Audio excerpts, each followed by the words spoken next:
سلامونه ګرانو دوستانو.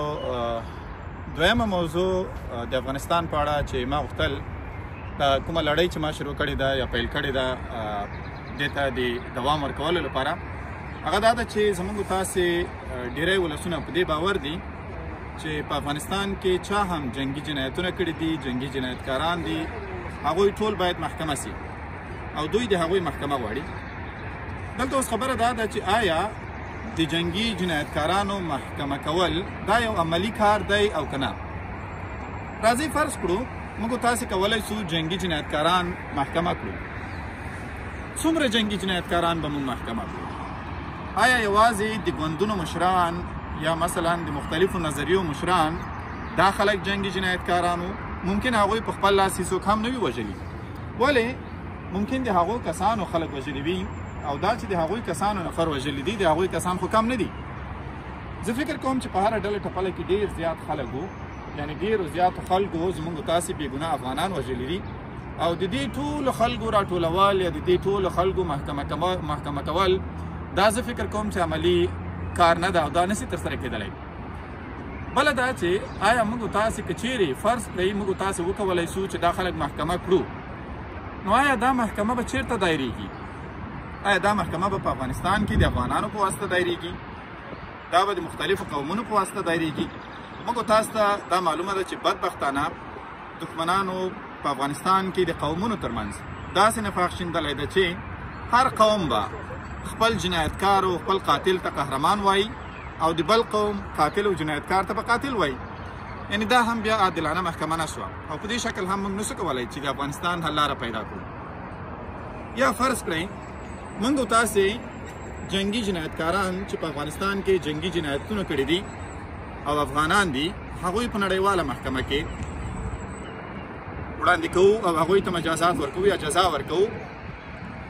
نو آیا داسې یوه نړیواله محکمه شتون لري چې هغه واقعا عادلانه وي، بېطرفه وي؟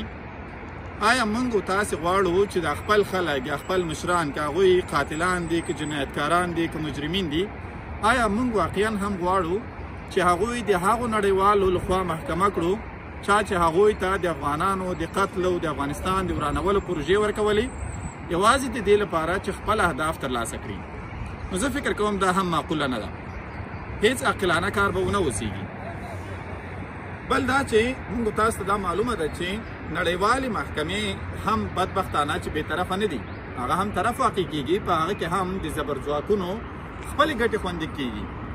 هغه زموږ تاسو لپاره عدالت نشي تامینولی.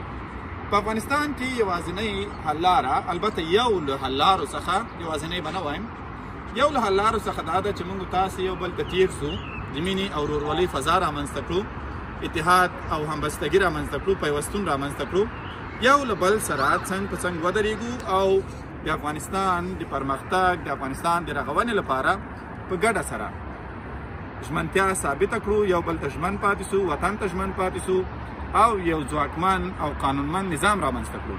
یوازې د یو قانونمند نظام په ترڅ کې موږ تاسې کولی شو چې هم جنګي جنایتکاران موږ تاسې له اضافي حقوقو څخه محروم کړو یا حد اقل هغوی محدود کړو چې په آینده کې یا راتلونکي کې څوک د جنګي جنایت کولو جرأت پیدا نه کړي.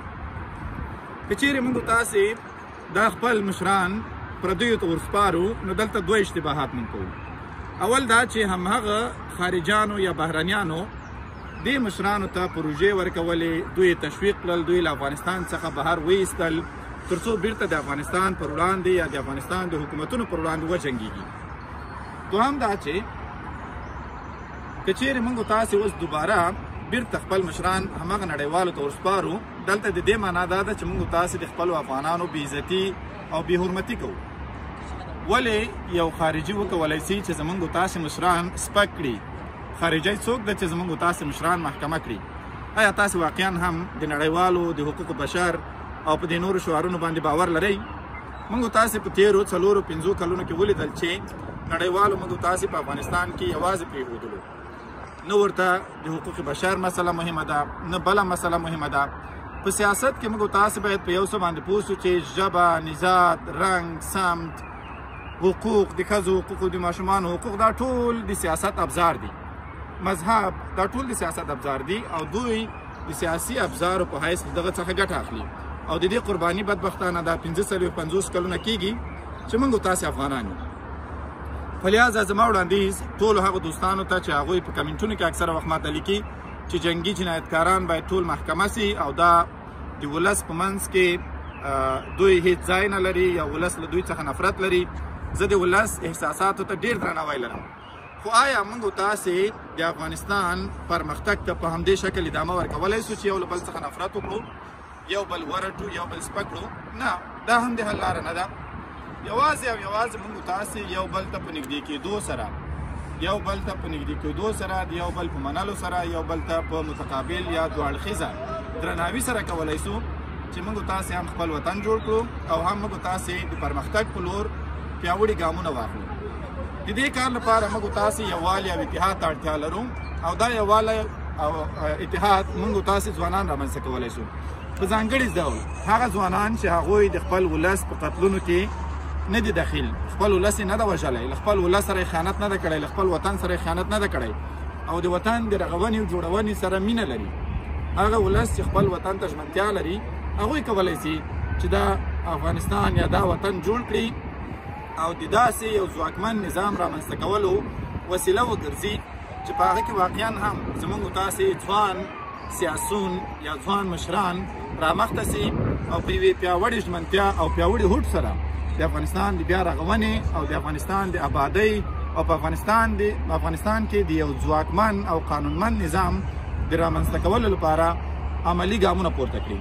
د دې لپاره چې موږ تاسې یو واحد ملت سو، موږ تاسې باید د هر قوم وګړو ته درناوی ولرو، د هغوی فردي حقونه باید موږ تاسې تامین کړو او هغه چاته د وړتیا په اساس وخت ورکړو یا فرصت ورکړو ترڅو د افغانستان د راتلونکو نظامونو رهبري پر غاړه واخلي چې هغه واقعا هم لومړی مسلمان اوسي، دویم افغانستان او د افغانستان ملي ګټو ته ژمن اوسي او دې ولس، دې جنګ ځپلي ولس ته چې په کلونو کلونو له جنګونو څخه ځورېږي او د جنګونو په واسطه ځپل سوی ده، دې ته ژمنتیا ولري ترڅو د دوی لپاره یو غوره او ښه ژوند برابر کړي.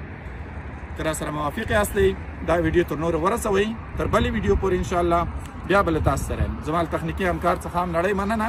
په تېره ویډیو کې ګیله کړې وه چې له ما څخه مننه نه وه کړې، له ده څخه ډېره مننه، دی هم ډېر زحمت را سره وباسي. انشاءالله تعالی دې لړۍ ته به موږ تاسې همدغسې ادامه ورکوو.